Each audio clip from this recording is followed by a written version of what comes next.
નમસ્તે વિદ્યાર્થી મિત્રો, ઓનલાઈન એજ્યુકેશન સિસ્ટમમાં હું જયેન્દ્ર સર આપનું સ્વાગત કરી રહ્યો છું. બાળકો, આપણે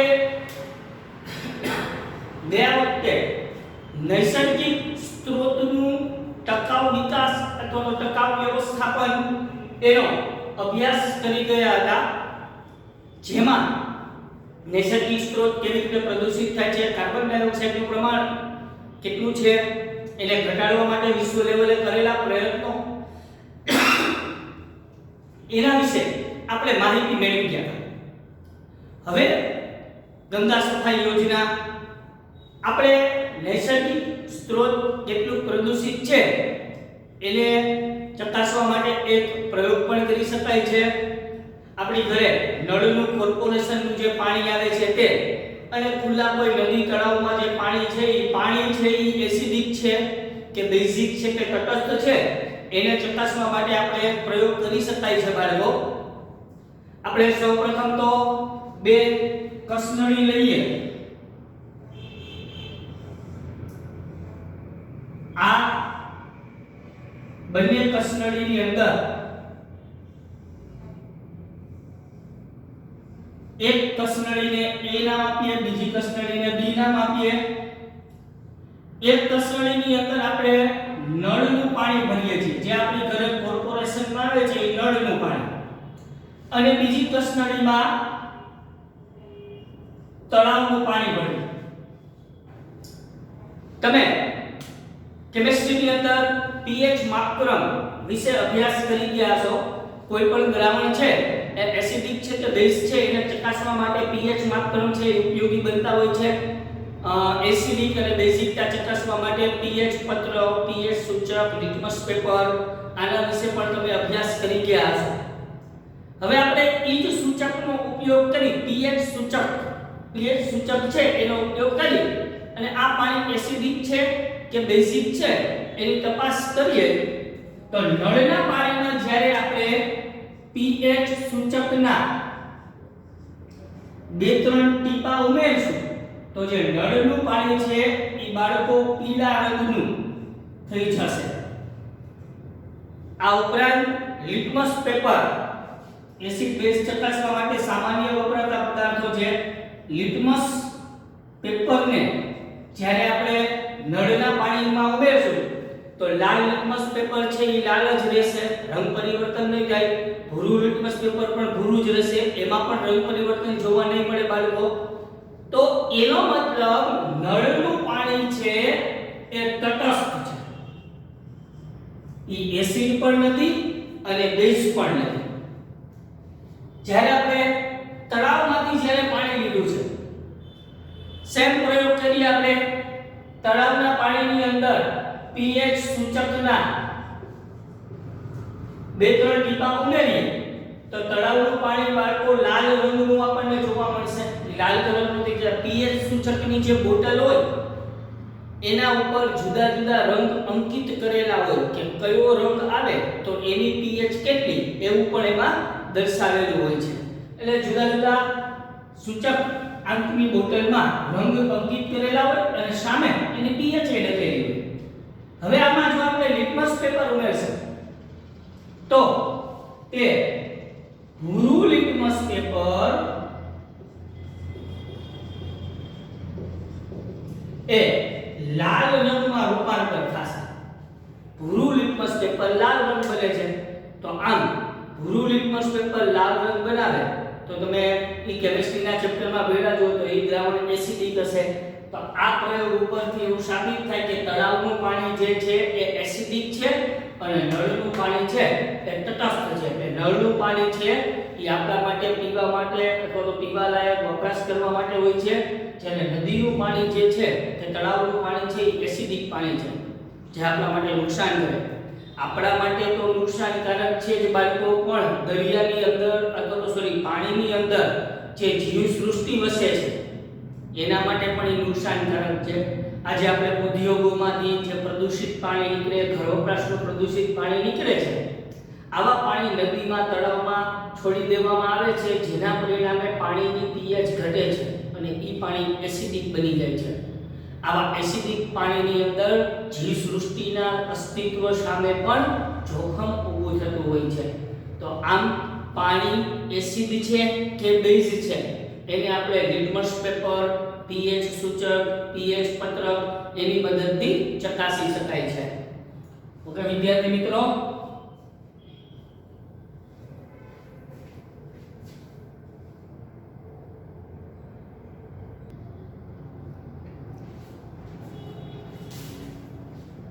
ચાલો બાળકો, હવે આપણે પર્યાવરણને બચાવવા માટે સૌ સાથે મળી અને પ્રયત્ન કરીએ છીએ.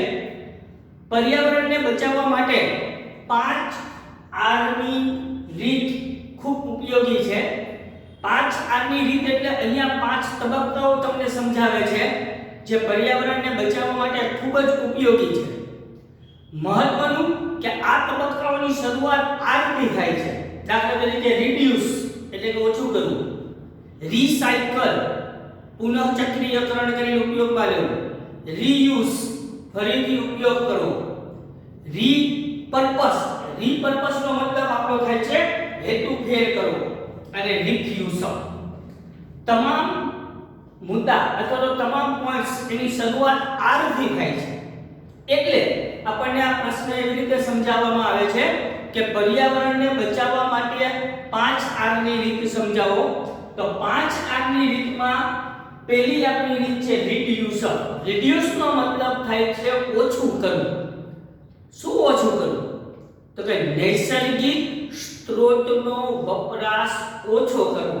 આની અંદર જે કાંઈ પોઈન્ટ આવતા હશે એ પોઈન્ટની અંદર આપણને નૈસર્ગિક સ્ત્રોતનો ઓછો વપરાશ કરવાની ભલામણ કરવામાં આવેલી હોય છે.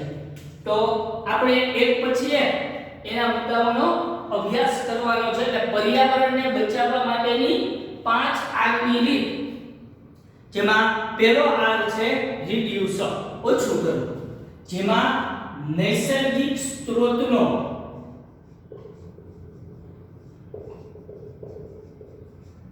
ઓછો વપરાશ કરવાની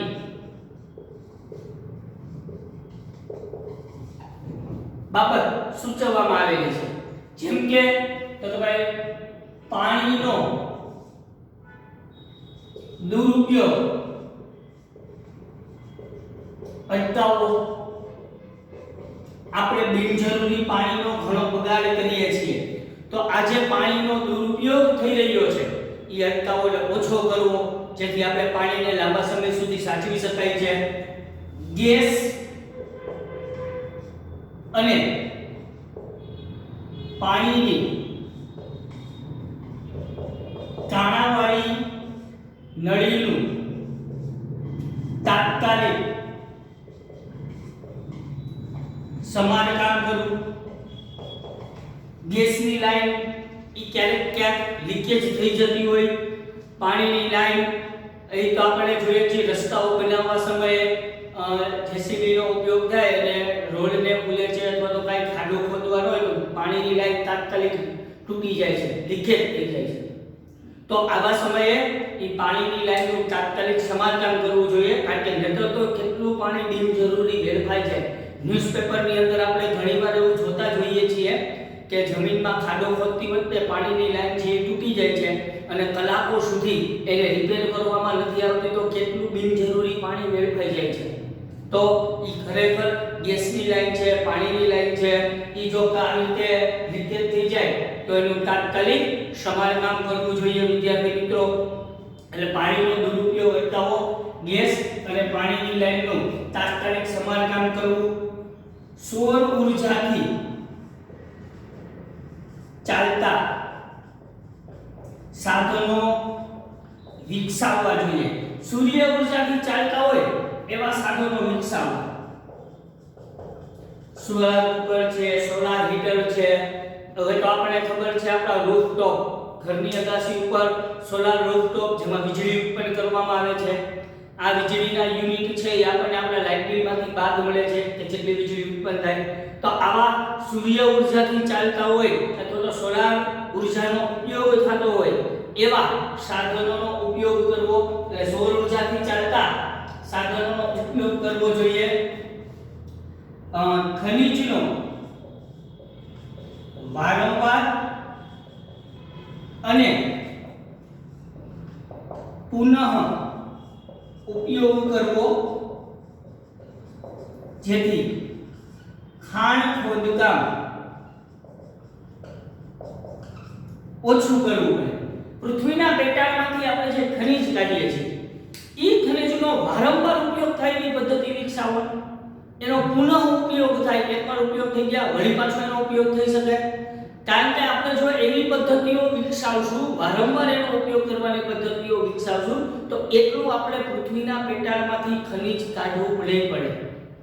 કોઈ જમીનમાંથી જે ધાતુઓ મળી આવે છે, જમીનમાંથી પેટ્રોલ, ડીઝલ, કોલસો મળી આવે છે, એના માટે એવી કંઈક ટેકનિકનો વિકાસ કરવો જોઈએ કે જેથી કરીને આપણે એનો વારંવાર અને પુનઃ ઉપયોગ કરી શકાય છે, કે જેથી આપણે ખાણ ખોદકામ ઓછું કરવું. તો તમે જોઈ શકો છો બાળકો, બધા મુદ્દાઓ તમને એક જ વસ્તુ કહે છે, ઓછું કરવું, પાણીનો દુરુપયોગ અટકાવવો, ગેસ અને પાણીની તાળાવાળી નળીઓનું તાત્કાલિક સમારકામ કરવું જોઈએ, સૌર ઉર્જાથી ચાલતા હોય એવા સાધનોનો વિકાસ કરવો જોઈએ, ખનિજનો વારંવાર અને પુનઃ ઉપયોગ કરવો કે જેથી કરીને ખાણ ખોદકામ ઓછું કરવું જોઈએ, જે LPG liquefied petroleum gas LPG નો વપરાશ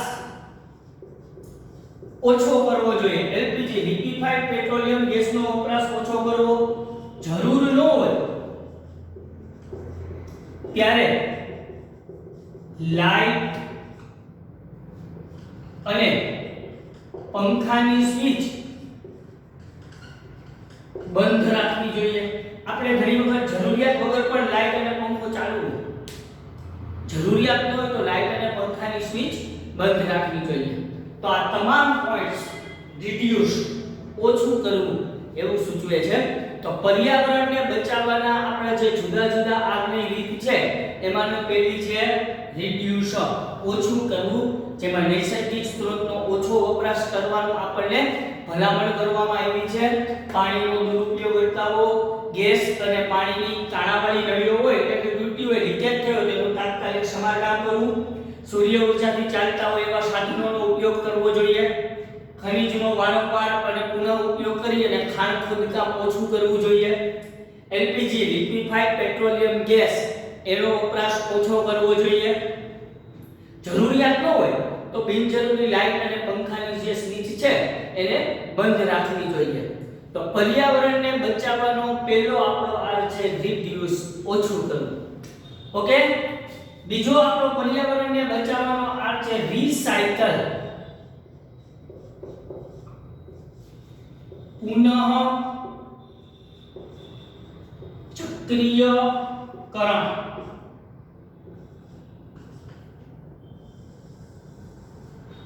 રીસાયકલ પુનઃ ચક્રીયકરણ.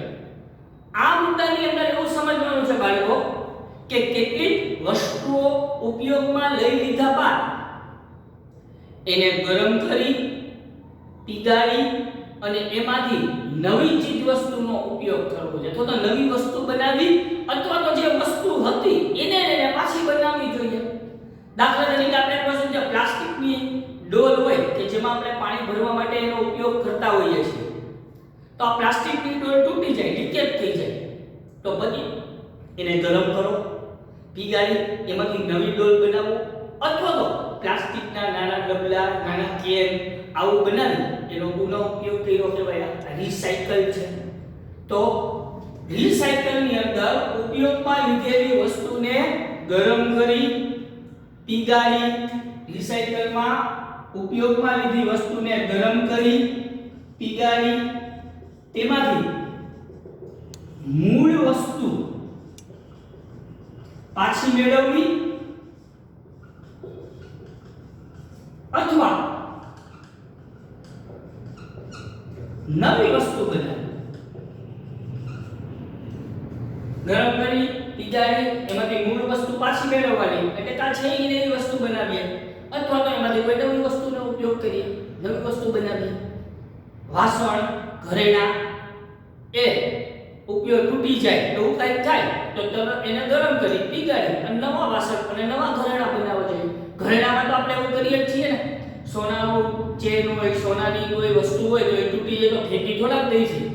સોનામાં આપણે એવું કરીએ જ છીએ બાળકો. પછી એને પીગાડીને એમાંથી કંઈક નવી વસ્તુ બનાવીએ છીએ તો એ રિસાયકલ છે. તો આ પદ્ધતિ ખરેખર આપણે તમામ જગ્યાએ ઉપયોગ કરવાની જરૂરિયાત છે. વાસણ તૂટી જાય તો એને પણ પીગાડી, ધાતુની કોઈ વસ્તુ તૂટી જાય તો પીગાડી ગરમ કરી અને એને નવી વસ્તુ બનાવવી જોઈએ. પણ રિસાયકલનો ઉપયોગ કરતા પહેલા આપણે કચરાનું વ્યવસ્થાપન કરવું પડે બાળકો. કચરો જે હોય એમાંથી કેટલો કચરો પુનઃચક્રીયકરણ એટલે કે રિસાયકલમાં ઉપયોગી થઈ શકે એમ છે એને અલગ તારવવો પડે, અલગ તારવી અને એને રિસાયકલમાં ઉપયોગ કરવો પડે. અને કચરાનું પાછું અહીંયા પણ આપણે વ્યવસ્થાપન કરવું પડે કે ક્યાં એવો કચરો જે આપણા માટે ઉપયોગી છે, રિસાયકલ થઈ શકે એમ છે, એ આપણાથી ફેંકાઈ ન જાય તો એની આપણે કાળજી રાખવી પડે. એટલે રિસાયકલની અંદર કચરાનો વ્યવસ્થાપનનો પણ મુદ્દો આવે છે. એટલે પર્યાવરણને બચાવવાનો બીજો આવે છે આપણો રિસાયકલ, જેમાં ઉપયોગમાં લીધેલી કેટલીક વસ્તુઓને ગરમ કરી પીગાળી એમાંથી મૂળ વસ્તુ પાછી મેળવવાની અથવા તો કોઈ નવી વસ્તુ બનાવવી જોઈએ. અને રિસાયકલ ઉદ્યોગોની અંદર આવા ઘણા મિલ, કાચ, કાગળ આવી જે કઈ વસ્તુઓ આવે, તૂટેલા કાચ છે, તૂટેલી ધાતુના ટુકડાઓ છે, કાગળ છે, એ બધાનો એને ગરમ કરી પીગાળી અને એમાંથી નવી વસ્તુમાં ઉપયોગ બનાવવા માટે ઉપયોગમાં લેવા માટે ઉપયોગ કરવો જોઈએ. આપણા ઘરે વાસણો છે, ઘરેણા છે, એ તૂટી જાય તો એને પણ ગરમ કરી ટૂંકમાં ગરમ કરવાની, પીગાળવાની અને નવી વસ્તુઓ બનાવવા માટે ઉપયોગ કરવો જોઈએ. ઉદ્યોગોમાં તો આવું બહુ થઈ શકે બાળકો. ઉદ્યોગોમાં તો મિલ, કાચ, ધાતુના ટુકડા, કાગળ આવી ઘણી બધી વસ્તુઓ છે જે બિનજરૂરી ઉત્પન્ન થતી હોય તો એના રિસાયકલ કરી અને એને ફરી પાછો ઉપયોગ કરવો જોઈએ. પણ રિસાયકલ કરવામાં આપણે કીધું એમ કે કચરાનું વ્યવસ્થાપન કરવું પડે બાળકો. કે ક્યાં આપણે ઉપયોગમાં આવેલો કચરો અથવા તો રિસાયકલ થઈ શકે છે એવો કચરો આપણાથી ફેંકાઈ ન જાય. એટલે રિસાયકલની અંદર કચરાનું પણ વ્યવસ્થાપન કરવું પડે છે. ઓકે બાળકો, તો 5 આની રીતમાંથી 2 રીત થઈ. રિડ્યુસ એટલે કે ઓછું કરવું અને રિસાયકલ એટલે પુનઃચક્રીયકરણ કરવું. જોઈ લો બાળકો.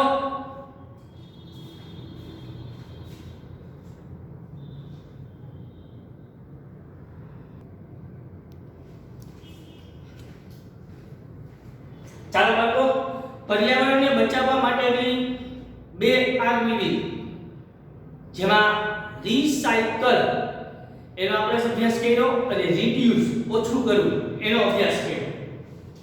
હવે ત્યારબાદ પર્યાવરણને બચાવવાની બીજી રીત છે રીયુઝ, પુનઃ ઉપયોગિતા.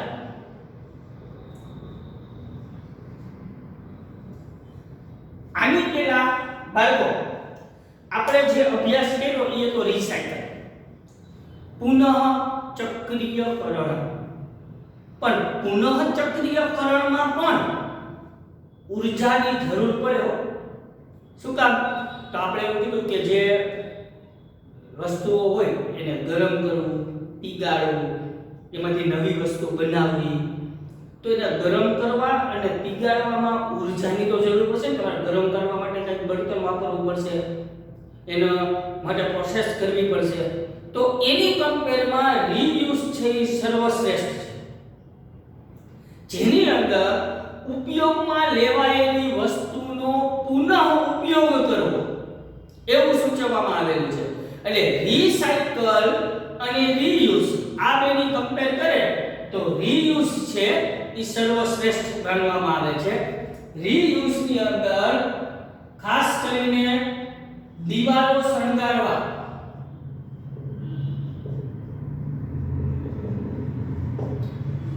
દીવાલોને શણગારવા માટે તૂટેલા કાચ, રકાબી,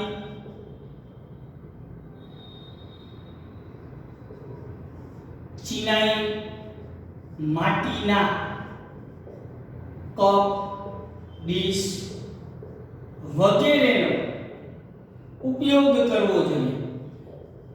ખાસ કરીને ઘણી જગ્યાએ તો હોય જ છે બાળકો, મંદિરની અંદર નાના નાના કાચના આપણા જે કપરખાબી આવે છે એના ટુકડાથી એની દીવાલ બનાવેલી હોય, શણગારેલી હોય છે. તો એ રીયુઝ છે. જે વસ્તુ આપણા માટે હવે બિનઉપયોગી થઈ ગઈ એનો આપણે ઉપયોગ કરીએ તો કચરાનો નિકાલ થઈ જ છે ને, એ બધો કચરો છે. તો દીવાલો શણગારવા માટે કાચના રંગબેરંગી ટુકડા છે, રકાબી છે, ચિનાઈ માટીના કપ, ડીશ એનો ઉપયોગ કરવો જોઈએ. અથાણા કે મુરબ્બો ની બરણી ખાલી થઈ જાય ત્યારબાદ તેનો ઉપયોગ અનાજ, ચા, ખાંડ વગેરે ભરવા માટે કરવો જોઈએ. તો એ તો આપણે ઘરે કરતા જ હોય છે. મમ્મી આપણી ઘરે રસોઈમાં આવી ઘણી અથાણા કે મુરબ્બાની બરણીઓ હોય છે એનો રીયુઝ કરતા જ હોય. કિસાન ટોમેટો કેચઅપ એનો જે બાટલો છે સોસનો એ પૂરો થઈ જાય પછી આપણે એમાં અનાજ ભરવા માટે ઉપયોગ કરી તો એ રીયુઝ છે બાળકો. તો ખરેખર બહુ સારી બાબત છે કે તમે ક્યાં આમાં ભાગીદાર છો. તો આપણે તમામ વસ્તુમાં જ્યારે રીયુઝ કરીએ ત્યારે નૈસર્ગિક સ્ત્રોતનું વ્યવસ્થાપન થાય.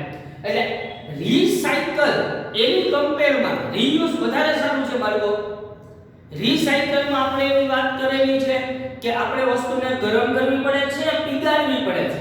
તો એને ગરમ કરવા માટે, પીગાળવા માટે આપણે ઊર્જાની તો જરૂર પડવાની જ છે. તો એની કમ્પેરમાં રીયુઝ છે એ વધારે સારું, કારણ કે એમાં તો વસ્તુનો પાછો ઉપયોગ કરવાનું કહે છે. જે કપરખાબી તૂટી ગયા છે, જે આપણા માટે બિનઉપયોગી થઈ ગયા છે, એના ટુકડા કાચના રંગબેરંગી ટુકડા છે એનો ઉપયોગ દિવાલ શણગારવા માટે કરવો જોઈએ. ચંદીગઢમાં એક રોક ગાર્ડન છે બાળકો, રોક ટેમ્પલ જેને કહેવાય, રોક ગાર્ડન. આ રોક ગાર્ડન જે છે એની અંદર બહુ મોટું ગાર્ડન છે. ક્યારેક જો તમને સમય મળે તો એ જોવા માટે જાજો.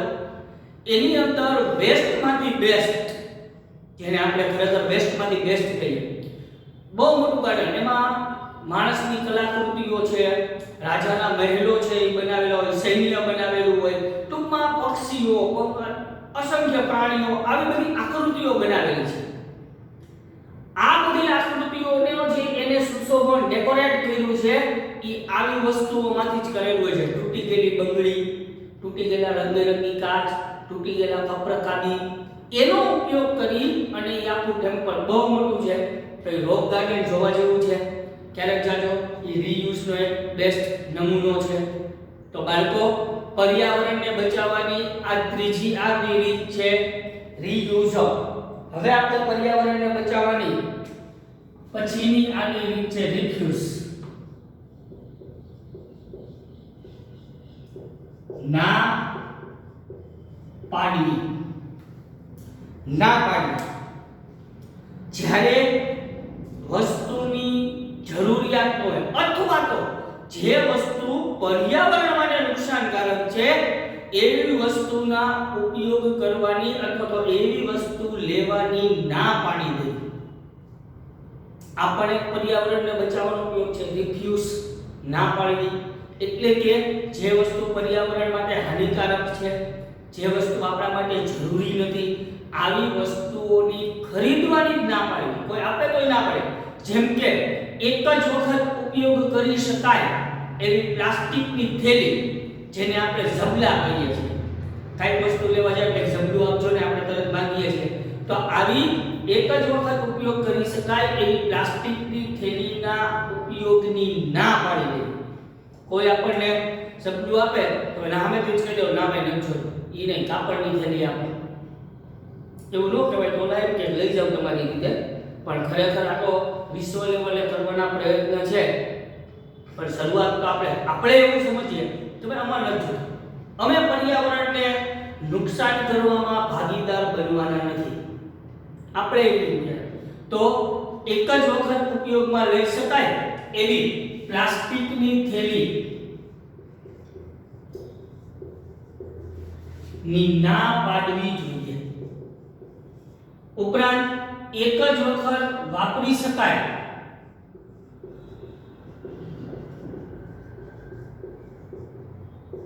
તેવી પેન લેવાની ના પાડવી જોઈએ. યુઝ એન્ડ થ્રો, અત્યારે મોટા ભાગે આપણે યુઝ એન્ડ થ્રો પેનનો જ ઉપયોગ કરીએ. એસએસ સ્ટારની પેન આવે છે, આખું બોક્સ જ લઈ તો ઈ પેન છે એક વખત ઉપયોગ કરાય, ખાલી થઈ જાય પછી ફેંકી દેવાની છે.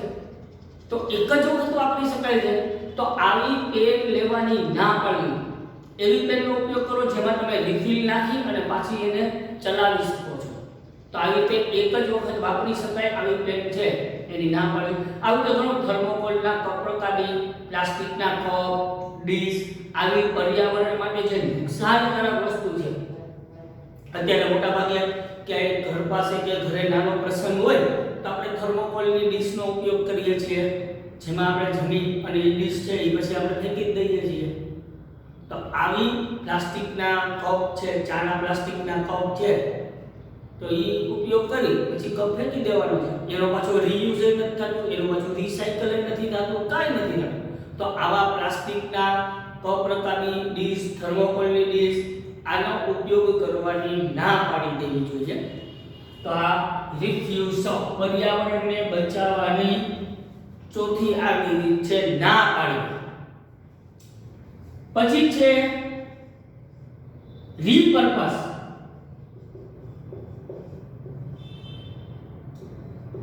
હેતુ ફેર કરવું. કોઈ એક એવી વસ્તુ હોય કે જે મૂળ હેતુ માટે ઉપયોગી છે. માની લો એ વસ્તુ હવે આપણને એ હેતુ માટે કામમાં આવતી નથી, તો એ વસ્તુનો અન્ય હેતુ માટે ઉપયોગ કરવો, હેતુ ફેર કરવો. કોઈ મૂળ વસ્તુ એનો જે મુખ્ય હેતુ હોય, દાખલા તરીકે આપણે કાચનો જગ લીધો પાણી માટે, હવે એ કાચના જગનું હેન્ડલ તૂટી ગયું તો પછી જગ આપણા માટે ખરેખર બિનઉપયોગી થાય, કારણ કે પછી આમ પકડી તો આપણે કઈ પાણી નથી દેતા. તો એ જગનો મેઇન હેતુ શું હતો? તો કે તો પાણીનો જગ, પણ એનો હેતુ બદલાઈ ગયો, કારણ કે જગનો હેન્ડલ તૂટી ગયું છે. તો હવે એને બીજા હેતુ માટે ઉપયોગ કરવો. તો આ પ્લાસ્ટિકનો કાચનો જગ, કપના તૂટેલા હેન્ડલ, જો હેન્ડલ તૂટી ગયું હોય તો એ કપ આપણા માટે બિનઉપયોગી રહે. તો એનો ઉપયોગ આપણે ખરેખર અન્ય હેતુ માટે કરવો. આ બેસ્ટ રીત છે. એનો ઉપયોગ આપણે નાના નાના છોડ ઉગાડવા માટે કરી શકાય છે. નાના છોડ સુશોભન માટે ઘણી જગ્યાએ રાખેલા પણ હોય છે. એક મેં હોટલ જોઈ હતી કાલાવડ રોડ ઉપર કે એને પોતાના એલિવેશન બહારની જે ડિઝાઇન હોય એમાં શું કર્યું, પ્લાસ્ટિકની જે બોટલ હોય, તમે જે થમ્સ અપ ને કોકોકોલા ને આ બધું પીઓ છો, એ પ્લાસ્ટિકની બોટલ છે એમાં આડી રાખી વચ્ચેથી કાપી એમાં માટી ભરી દીધી અને એમાં છોડ ઉગાડે. એને પોતાનું આખું બહારનું એલિવેશન આવી પ્લાસ્ટિકની બોટલમાં છોડ ઉગાડીને કર્યું. તો એ હેતુ ફેર થયો કે એનો મેઇન હેતુ પૂરો થઈ ગયો. હવે એ મેઇન હેતુમાં કામ આવે એમ નથી, તો એનો અન્ય હેતુ માટે ઉપયોગ કરવો. તો આ બેસ્ટ પદ્ધતિ છે. એટલે પાણીના જગ, કપ, એનો હેન્ડલ તૂટી જાય ત્યારબાદ એ આપણા માટે બિનઉપયોગી બને છે. તો આવા હેન્ડલ તૂટી ગયેલી જે વસ્તુ છે એનો ઉપયોગ નાના નાના છોડ ઉગાડવા માટે કરવો જોઈએ. તો હેતુ ફેર થયો, રીપર્પસ સારી બાબત છે. બીજું આપણે માટલું હોય જેમાં આપણે પાણી ભરીએ છીએ, માટલું લીકેજ થઈ જાય, તૂટી જાય, તો પછી એનો હેતુ એ નથી રહેતો. પછી તો એ આપણે શું કરીએ છીએ? આપણે તો ફેંકી દઈએ છીએ. તો ખરેખર એ માટલાનો ઉપયોગ પછી આવી રીતે કુંડા તરીકે એમાં વૃક્ષ વાવી શકાય છે અથવા તો ઝાડ ઉછેરી શકાય છે. આ ઉપરાંત એનો ઘરમાં, રસોડામાં અન્ય વસ્તુનો સંગ્રહ કરવા માટે પણ ઉપયોગ કરી શકાય. આપણે જનરલ ફળ છે, શાકભાજી છે, એને રાખવા માટે પ્લાસ્ટિકની બાસ્કેટનો ઉપયોગ કરતા હોય, તો ખરેખર કોઈ માટલું તૂટી જાય તો એ માટલાનો ઉપરનો ભાગ કાઢી અને પછીનો જે ભાગ છે એમાં આપણે ફળ, શાકભાજી એવું ભરવા માટેનો ઉપયોગ કરવો. તો તો આ હેતુફેર થયો કહેવાય. તો જે વસ્તુ એના મૂળ હેતુ માટે ઉપયોગી બનતી નથી તો આવી વસ્તુનો પછી અન્ય ઉપયોગ માટે ઉપયોગ કરવો અને એનો હેતુફેર થયો કહેવાય. તો આ બાળકો આપણા પર્યાવરણને બચાવવા માટેની 5 આગની રીત હતી, જેમાં પહેલું હતું રિડ્યુસ, ઓછું કરવું, બીજું હતું રિસાયકલ, પુનઃ ઉપયોગ કરવો, ત્રીજું હતું રીયુઝ, પાછો ઉપયોગ કરવો,